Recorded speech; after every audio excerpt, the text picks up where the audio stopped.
아멘. 시편이 이렇게 구속사를 아주 선명하게 말씀하고 있다라는 사실을 이번에 시편을 묵상하면서 이렇게 알게 되는 것 같아요. 그래서 당분간 주일 설교도 이번 주부터 구속사 1, 구속사 2, 구속사 3 구속사를 설명하는데 주일 설교 시간들을 할애할 마음들 주셔서 구속사가 뭔지, 구속사의 복음이 뭔지 이것들을 설명해 가려고 합니다. 오늘 큐티 본문도 그렇지만 어제 묵상 간정도 그렇고 오늘 묵상 간정도 시간이 되면 제가 아침에 좀 같이 읽어볼 것이지만 안 되면 꼭 읽어보십시오. 불량 아빠라고 하는 묵상 간정인데 구속사가 뭔지 잘 이해할 수 있을 만한 묵상 간정이 되어져 있어요. 보세요. 예수께서 이 땅에 오실 때 유대 사회는 극단적으로 양분되어져 있었다라고 하는 거 말씀드린 적 몇 번이나 있죠. 근데 그게 구속사랑 어떻게 연결되는지 몰랐어요. 그걸 구속사라고 설명드리진 않았었죠. 이전에 했던 거니까. 예수께서 이 땅에 오실 때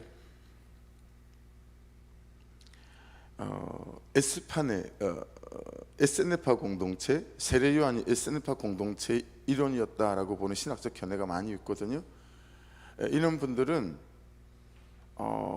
그 당시에 사회상을 쳐다보면서 소망이 없다라고 생각했어요. 항상 그 시대는 소망이 없습니다. 그 시대 그 사람들이 그 땅을 바라볼 때 이 소망이 있겠나, 헬조선 뭐 이렇게 말하며 그런 거죠. 이국종이라고 하는 의사 아시죠? 외상 의학 부분에 있어서 우리나라의 어떤 일가견을 이루신 분, 아덴만에서 그 총상을 입은 분을 살려내고 뭐 이런 분이잖아요. 근데 그분이 군대에 들어온 의사들을 전부 다 수백 명을 앉혀놓고 하루도 빨리 조선을 떠나라, 이거 불과 3주 전에 했던 강의 내용이에요.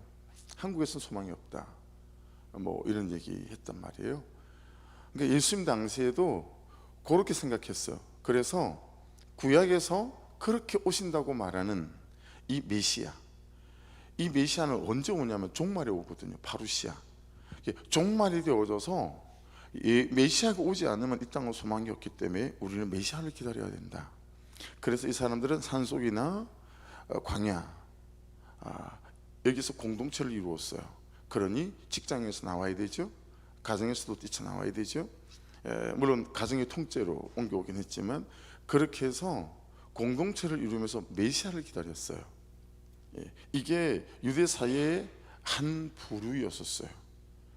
그 반대편에 있는 부류의 주도적인, 그는 선도적인 리더 역할을 했던 계파가 사두계파예요.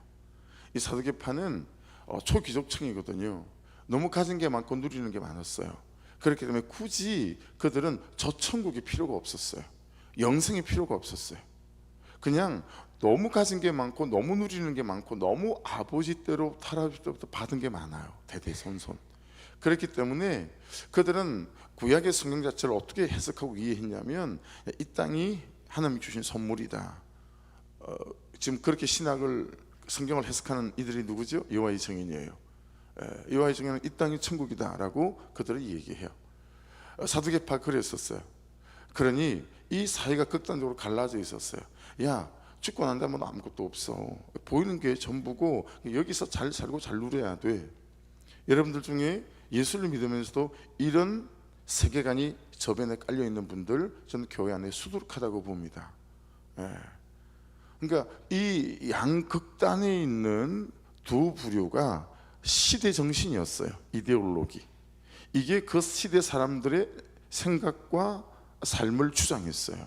그렇게 생각하니 그 생각에, 그 이데올로기에 맞춰서, 그 가치관에 맞춰서 삶을 살아가지 않겠어요, 그렇죠?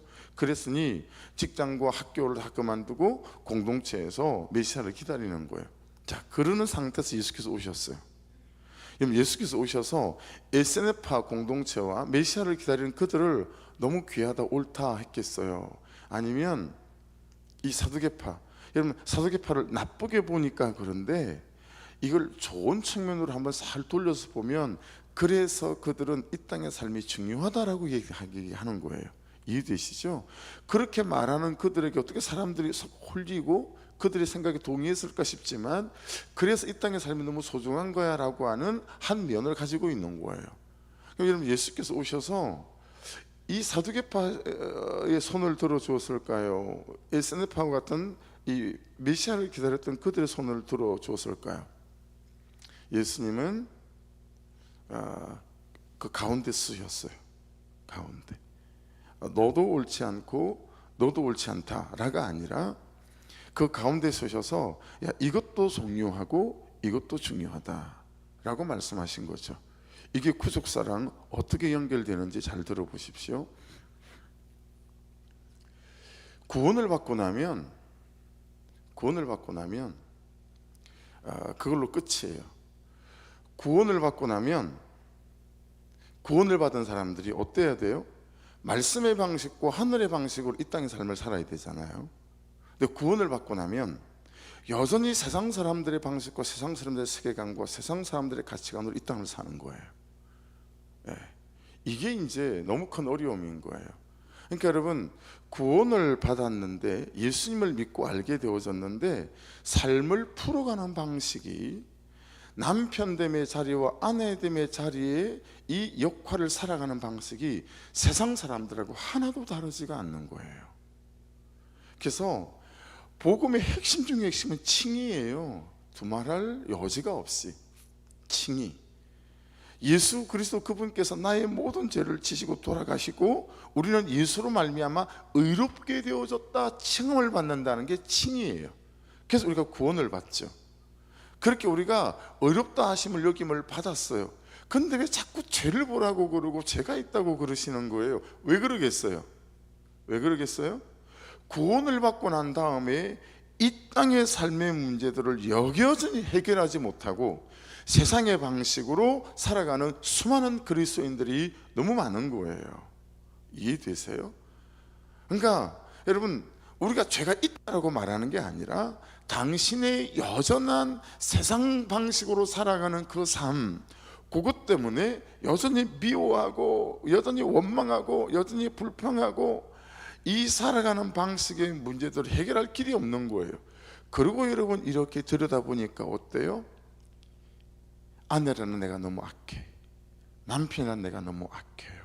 왜냐하면 말씀의 방식으로 살지 않고 세상 사람들과 똑같은 방식의 생각과 가치관 이걸로 살아가는 거예요. 그러니 구원은 받았으나 어때요? 이 땅의 삶에 구원이 일어나지 않는 거예요. 그래서 여러분 로마서 6장 23절 죄의 삭은 사망이요, 이걸 얼마나 여러분들에게 자주 설명드렸습니까? 다나토스. 제가 이 교재를 만들 때는, 학신반 교재를 만들 때는 구속사를 몰랐기 때문에 이 다나토스를 이렇게 해석했죠. 너무 잘 해석이 맞는데 이게 구속사와 연결이 되어줬어야 되는 거죠. 여러분 이 사망이 뭐예요? 다나토스가 다이닝, 죽는 것이에요. 우리는 다 죽잖아요. 그래서 죄의 결론, 삭스로 우리는 죽어요. 그렇죠? 그래서 육체적 죽음이 있어요. 자, 그런데 문제는 뭐예요? 살아 있음에도 불구하고 죽어 있음이 있더라. 이걸 비잉데드라고 부르죠. 분명히 살아 있어요. 근데 죽어 있어요. 예수를 믿어요. 근데 죽어 있어요. 너무너무 아내의 삶이 고통스러워요. 너무너무 부모의 삶이 고통스러워. 죽어 있음. 근데 여러분 구속사라고 하는 말씀을 우리가 성경에서 깨닫고 배우기 시작하면서부터 어때요? 이 죽어 있음이 살아 있음으로 바뀌는 거예요. 뭐를 통해서요? 여전한 나의 삶의 방식, 죄된 삶의 방식, 말하는 방식, 습관의 방식, 이 죄된 모습들을 여전히 갖고 살아가고 있음에도 불구하고 말씀 안에서 자기 죄를 봐야 됩니다 그러는데 예수께서 죄를 씻어 놓으셨는데 무슨 죄가 있다고 자꾸 죄를 보라고 그러는 거예요? 라고 구속사에 대해서 우리가 저항하는 마음이 있다라고 하는 거예요. 그래서 여러분 죄의 삭은 사망, 다나토스는 죽어 있음과 그리고 죽는 것, 이 다이닝과 비잉되던데 구속사를 통해서 보게 되면 이 죽어 있음이라고 하는 이 땅의 삶 속에서 여러분 말씀을 통해서 보니까 여전한 나의 죄된 습관과 방식이 있더라는 거죠. 이걸 말씀 안에서 주의 은혜를 덧입고 말하는 걸 바꿔가고 내 태도를 바꿔가고 그리고 나의 죄를 보고하고 이러면서 이 땅에 사는 날도 우리가 살아있음으로 바꾸어서 가는 그런 은혜가 있게 되어지는 거죠. 그래서 여러분, 세속사는 과정을 끝으로 보는 거예요. 과정을 끝으로 보는 거예요. 근데 구속사는 이 과정은 과정일 뿐이에요. 이 과정을 뭘로 보죠? 우리는 재료로 보는 거예요. 그죠? 그래서 여러분, 컨베이어벨트 아시죠? 공장 같은 물건을 만들어내면 컨베이어벨트가 물건을 싣고 쭉 가잖아요. 그죠? 그런 것처럼 여러분, 세속사는 그냥 잘라서 보는 거예요. 여기만 보는 거예요. 그죠? 이 남편 때문에 죽을 것 같아요. 이 씨 부모 때문에 죽을 것 같아요. 여기만 보는 거죠. 근데 여러분, 구속사는 어때요? 인생 전체를 통으로 봐요. 인생 전체를 통으로 봐요.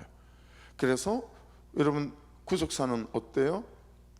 이 과정을 그냥 과정으로 보지 끝으로 보지 않기 때문에 우리의 끝은 어디예요? 저 천국에서 영원히 살게, 그게 끝이에요. 그렇죠? 그 끝을 보고 사니까 여러분, 큐티의 결론, 구속사의 결론은 뭐예요? 영혼 구원이에요. 얼마나 자주 말씀드렸습니까? 그렇죠? 그러니까 여러분, 구속사는 지금 일어나고 있는 이 잘라서 보지 않아요. 죽을 것 같아. 이 남자랑 이 여자랑 못 살 것 같아. 근데 구속사는 어때요? 이 사람을 통해서 나를 보는 거죠. 그렇죠? 그래서 구속사는 이 과정이 그냥 과정일 뿐이에요. 잘라서 보지 않고 통으로 보는 거예요. 요셉이 붙잡혀 갈 때, 아버지도 떠났고 형들로부터도 나는 팔렸고 내 인생은 끝이다. 이게 세속사죠. 그래서 우리는 난리가 나요. 그죠? 복수의 일을 갈아요. 그런데 요셉은 어때요? 그걸 과정으로 보는 거죠. 그죠? 통으로 보는 거예요. 그리고 그는 하나님을 구하고 하나님이 항상 그와 함께. 그래서 요셉의 인생사에는 기적은 없으나 뭐가 있어요? 요셉이라는 이름이 등장하는 그 구절이나 요셉이라는 이름이 등장하는 그 앞의 구절이나 그 뒤의 구절은 반드시 성경이 하나님이 요셉과 함께 하셨더라. 여러분, 그 팔려가는데 하나님이 요셉과 함께 하셨대요. 그 감옥에 갇혀 있는데 여러분, 하나님이 요셉과 함께, 이게 구속사라고요. 팔려가는데 하나님이 같이 있다는 게 구속사라고요. 근데 세속사는 어때요?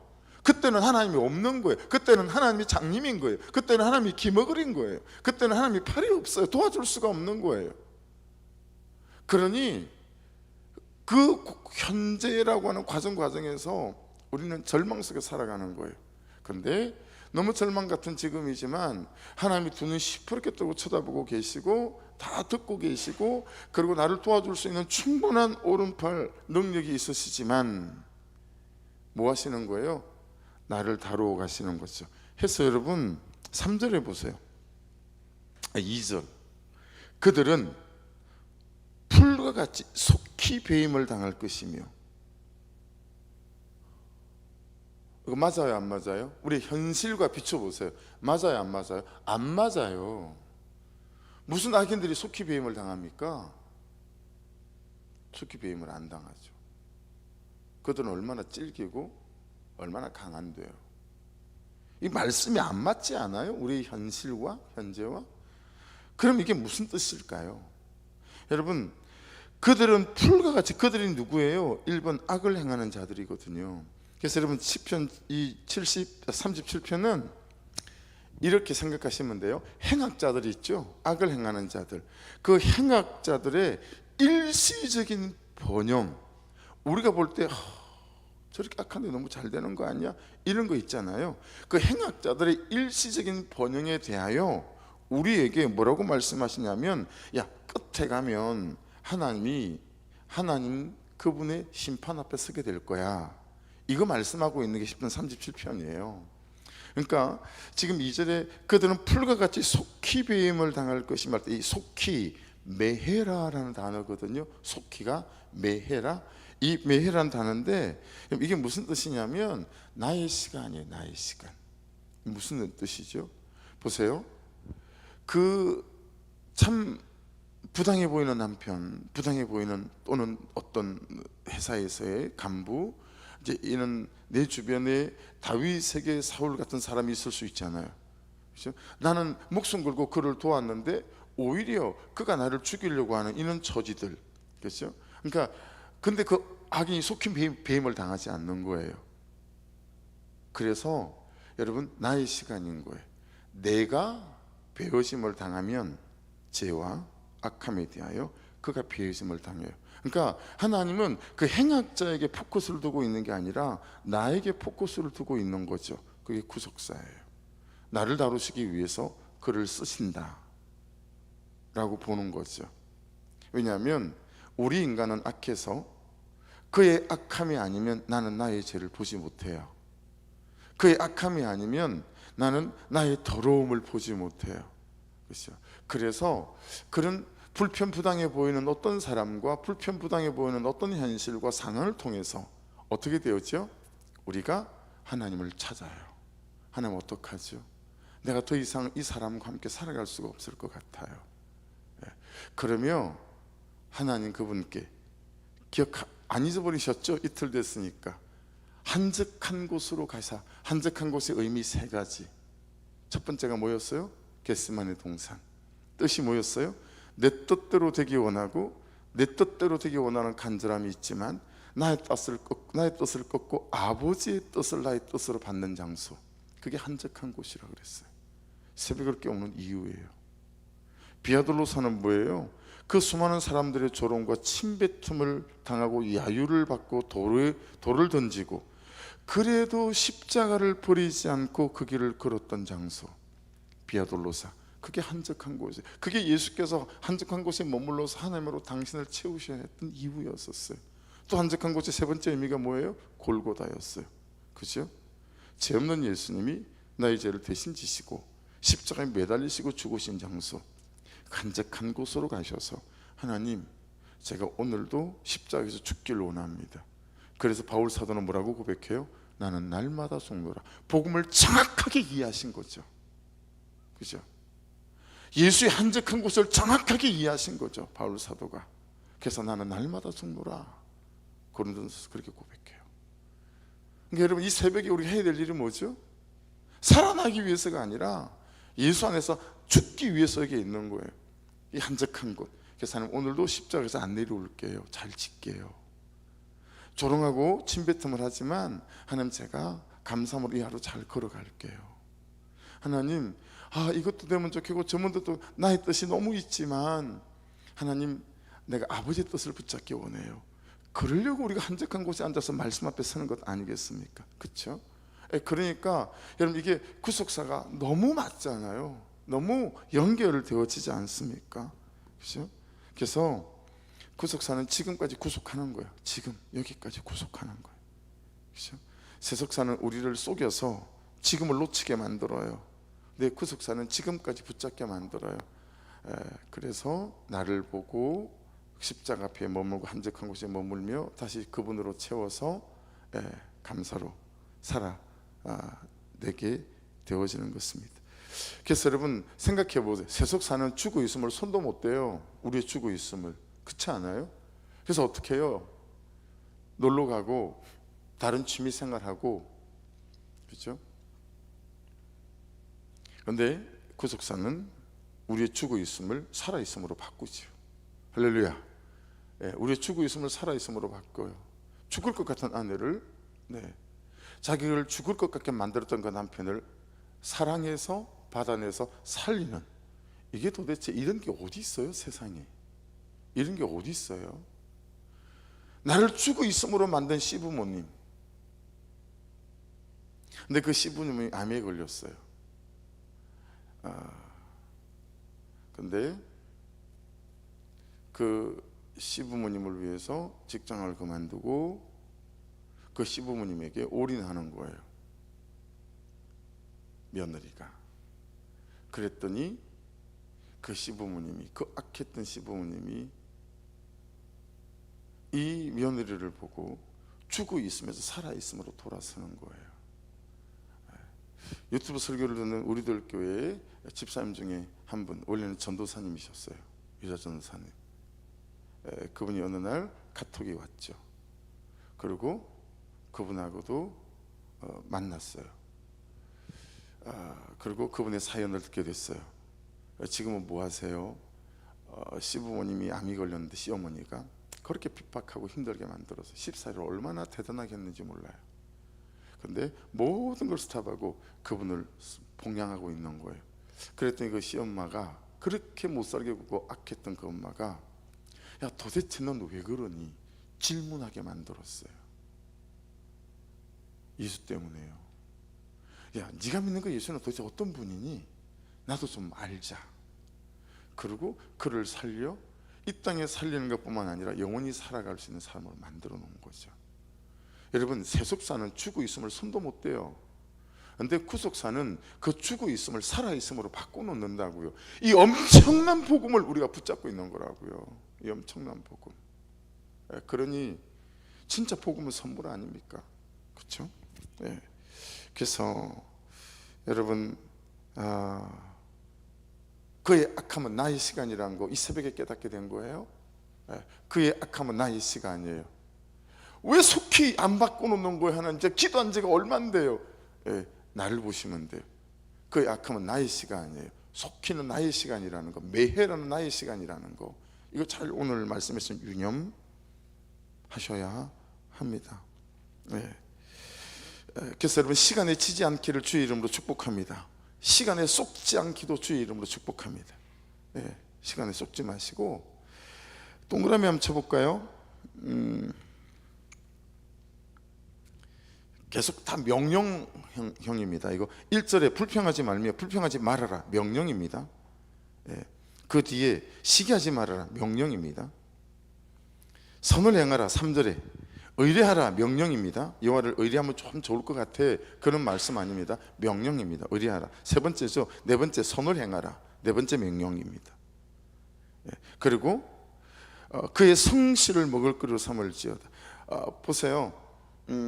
주인이 너무 악해요. 우리 막내가 알바를 백다방에서, 안산중앙역 앞에 있는 백다방에서 이제 그걸 하다가 알바를 하다가 너무 이렇게 객관적으로 우리가 듣기에도, 저한테는 막 그런 말을 안 했는데 자기 언니들이 듣기에도 객관적으로 야 너무 아닌 것 같다 야. 그래서 이제 다른 데로 막 옮겼거든. 일주일 전에 이제 알바하는 데를 옮겼는데, 우리가 그런 일이 흔하잖아요. 직장 생활, 우리가 뭐 알바할 때 참 주인이 악한 거예요. 그럼 우리가 어떻게 되어져요? 설렁설렁 일하게 되죠. 그렇죠? 근데 그러지 말라는 거예요. 남편이 불편부당해 보이고 자녀가 불편부당해 보이면 우리가 정성을 쏟지 않잖아요. 그러지 말라는 거예요. 우리는 그렇게 사는 사람이 아니라는 거예요. 구속사, 이 예수 그리스도의 복음을 붙잡고 사는 사람은 그렇게 사는 사람이 아니라는 거예요. 너희들이 그렇게 반역했지만 하나님은 아들을 보내시는 성실함으로 너희들을 대하지 않았니? 너희들은 그렇게 원수같이 대했지만 예수께서 십자가에 죽으시는 성실함으로 너희를 사랑하지 않았니? 성실하게 사랑하라는 거예요. 성실하게 순종하라는 거예요. 아내들이여 남편에게 성실하게 순종하십시다. 저 아멘을 안 하잖아요. 아멘을 하시라고요. 아멘 하시라고요. 집사님 크게 아멘 하세요. 계속 이러고 아멘을 크게 안 하는데 남편에게 순종하세요. 말씀이 말씀하시는 바니까 남편이 우리는 아내를 사랑하고, 그렇죠? 성실을 먹을 그릇으로 삼으래요. 이 말씀도 너무 복받치지 않아요? 이야, 참 이 말씀 복음이라고 하는 게. 또 여호와를 기뻐하라. 자, 6번째 명령입니다. 기뻐하라. 여러분, 기뻐하라의 뜻이 정확하게 알고 계십니까? 이 아나그라고 하는 단어인데요, 상황이 아니다, 습관이다, 이 뜻이에요. 기뻐하는 것은요 상황이 아니래요. 그가 나를 기뻐할 수 있는 상황일 때 기뻐하는 게 아니고요, 기뻐하라는 제가 이거 만든 말이 아니고 이거 원어 성경의 사전의 해석이에요. 기뻐하라는 이 명령은 상황이 아니라 습관이다. 이해되시죠? 항상 그냥 그래서 데살로니가서 15장 7절 8절 9절 가운데가 쉬지 말고 기도하라고, 그죠? 범사에 감사하고 항상 기뻐하고, 그래서 항상이라고 말씀해 놓으셨나 봐요. 그렇죠? 그래서 이 기뻐하라, 안하거란 단어는 습관이다라는 뜻이에요. 상을 보고 기뻐하면 안 되는 거래요. 맡기라 나와요. 5절 맡기라. 일곱 번째입니까? 맡기라. 맡기라의 뜻은 설명해 드린 것 같은데요, 갈랄이라는 단어인데 굴리다라는 뜻이에요. 저 눈사람 만들어 보셨죠? 눈사람. 그래서 보세요, 요만하잖아요. 근데 자꾸 여호와께 맡기잖아요. 여호와께 굴려가잖아요. 그럼 눈사람 좀 커져가요. 맡기면 맡길수록 그분의 역사와 그분의 책임지심은 커져가요. 할렐루야. 그러면 이제 묵상이 돼야죠. 그 맡긴다는 게 어떤 거지? 라고 묵상이 돼야 되죠. 여러분, 여호와께 맡긴다라는 게 어떤 거예요? 그가 어떻든 저떻든 여호와께 맡기고 나는 성실로 그를 사랑하는 거예요. 할렐루야. 그게 맡기는 거예요. 와서 기도하는 게 맡기는 게 아니고, 기도하는 것은 맡기는 것의 일부예요. 그렇죠? 특별히 기도할 때 더 기도해야 되는 건 하나님 그거를 바꿔주세요라고 기도하는 내용보다, 하나님 그를 맡겨주셨는데 내가 성실로 그를 감당해낼 수 있도록 내게 은혜를 더 부어주세요라고 더 기도해야죠. 그래서 현실이라고 하는 시간 속에서 그를 사랑하는 데 지치지 않고 그만두지 않는 힘을 받아 그를 사랑하는 사람으로 한적한 곳에서 은혜를 입고 다시 그 앞에 서야 되겠죠. 그래서 우리의 기도는 그를 바꿔주세요라는 기도만 하고 참아내게 주세요라는 기도만 하지, 없는 기도가 있다라는 거예요. 그게 무슨 기도죠? 하나님 오늘도 그를 감사로 성실로 잘 받아내게 도와주세요. 이 기도가 우리에게 좀 빠져있다 라고 하는 것이죠. 그래서 맡기다는 눈사람 굴리듯 계속 굴려가는 거예요. 그분께 계속 그분께로. 그럼 조금씩 우리의 믿음도, 소망도 커져가고. 의지하라 있죠. 의지하라, 바타우. 이건 뭐 여러분 설명을 드려가지고 바타우, 염려하지 말고 안심하라라는 뜻인데, 또 그럼 질문 되잖아요. 아니 염려할 수밖에 없는 상황인데 어떻게 안심할 수 있는 거지? 어떻게 되는 거예요? 내 안에 하나님으로 채우는 작업, 그렇죠? 그러면 하나님 그분의 은혜가 나를 안심하게 하시지요. 그렇죠? 그래서 급이 안 나야 해요. 급이 안 나요. 하나님 그분이 나를 채우시면 급이 안 나요. 한 가지만 더 보고 시간이 돼서요, 12절로 넘어가 볼게요. 악인이 의인치기를 꾀하고 그를 향하여 그의 일을 가는도다. 그렇게 되어져 있잖아요. 그죠? 이제 악인 1절도 악으로부터 시작하고, 악인이 오늘 되게 많이 나와요. 악인이 오늘 많이 나오는데, 이 악인은 라샤라고 합니다. 라샤라고 하는데 죄를 범한 뭐 이런 뜻이고, 죄를 짓는 뭐 이런 뜻들도 갖고 있기도 하지만, 중요한 게 있어요. 그게 어떤 거냐면, 내가 보기에 악인이 되면 안 돼요. 이게 되게 중요한 개념이에요. 하나님 보시기에 악한 이라는 뜻을 갖고 있는 거지, 여러분이 악인을 규정하면 안 돼요. 악인의 뜻은, 우리가 악인을 규정하잖아요. 너무 악해. 근데 그거는 내 시선과 내 수준과, 그죠? 근데 악인의 개념은, 성경에서 말하는 악인의 개념은 하나님 보시기에이지 내가 보기에 그렇지 않다. 그래서 악인의 개념은 주관적인 거 아니에요. 객관적인 거다라고 하는 거예요. 우리에게는 악인이 너무 많죠. 왜요? 주관적으로 내가 보기 때문에 그래요. 그렇죠? 하나님 보시기에 이거 되게 중요한 거라고 봐요. 왜냐하면 사람들이 볼 때, 그들의 시선으로 저를 볼 때 제가 얼마나 악하겠어요. 그렇죠? 그러니까 자꾸 내 시선으로 악인을 규정하거나 악인이다라고 말하는 이것, 우리가 잘 유념해야 되겠죠. 하나님 보시기라고 하는 것입니다. 그래서 악인의 개념, 보세요. 다른 사람이 나를 볼 때, 우리가 다른 사람을 볼 때 악하다라고 하는 것은 두 가지가 악해서 그렇다라는 거예요. 하나는 태도. 우리는 주로 여기에만 악하다는 개념을 쓰잖아요. 근데 하나님 보시기에 왜 악인을 규정을 하나님 보시기에다라고 말하냐면, 하나님 보시는 악함은 의도까지 있어요. 두 가지 도인데 우리는 태도만 보잖아요. 근데 하나님이 우리를 보고 악하다고 말했을 때는 의도를 보세요. 우리의 새벽기도의 의도가 뭐예요? 우리의 큐티의 의도가 뭐예요? 이거 폐부를 찔러서 우리의 의도를 보신다라는 거예요. 그래서 여러분, 우리가 태도는 악하지 않을 수 있으나 의도가 악할 수 있죠. 의도가 악하면 악인이 될 수 있다라는 하나님 보시기에. 그래서 여러분, 여러분과 저의 의도가 회개해야 될 줄로 믿습니다. 네, 여러분과 저의 의도가 회개해야 돼요. 새벽을 깨우는 이유, 의도, 말씀 앞에 서는 이유, 예배하는 그 우리의 의도, 심중, 우리의 의도가 하나님 보시기에 참 선해야 된다라고 하는 것이죠. 그래서 하나님 보실 때 악인의 기준은 태도와 의도를 같이 보신다라고 하는 개념 안에서, 여러분, 나를 보면 적어도 이 선택과 이 결정에 대해서는 내가 악한데 라고 나를 보고 내 죄를 발견하고 회개할 수 있겠죠. 그렇게 말씀 안에서 저와 여러분을 볼 수 있는 은혜가 있기를 원합니다. 16절 읽기만 하고 지나갈게요. 의인의 적은 소유가 악인의 풍부함보다 낫도다. 의인의 적은 소유가, 읽어드리는 이유는 뒤에 묵상 간증을 이 말씀을 보고 읽으시면 아주 잘 이해가 되실 것 같아서. 19절, 그들은 환난 때 부끄러움을 당하지 아니하며 기근의 날에도 풍족할 것이나. 자, 이거 읽었으니 돌아가셔서 오늘 분량 아빠를 꼭 읽으시면 이 안에 구속사가 훤히 드러나 있습니다.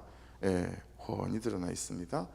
그래서 왜 의인의 적은 소유가 악인의 풍부함보다 나은지 구속사 안에서 잘 설명되어 있습니다. 기도하겠습니다. 주여 한번 부르고, 아버지 하나님, 세속사는 나의 죽어 있음 그의 죽어 있음을 손도 못 대지만, 구속사는 그의 죽어 있음을 살아 있음으로 바꾸는 이 역사가 있음을 깨닫게 해주셔서 참 가슴이 벅차고 흥분이 되어집니다 라고 고백하며, 아버지, 그래서 나의 죽어 있음 그의 죽어 있음을 살아 있음으로 바꿀 수 있는 이 구속사의 복음을 잘 붙들고, 아버지 하나님, 말씀을 통하여 내가 보이고 내 죄가 보이고 나와 직면할 수 있는 은혜가 있게 하여 주셔서, 하나님, 왜 속히 저 인간은 안 변하지가 아니라 그의 변하지 않으면 곧 나의 시간이라고 하는 이것 또한 잘 깨닫게 해주셔서, 아버지 하나님, 참으로 그를 통해서 나를 다루시고 환경을 통해서 나를 다루시는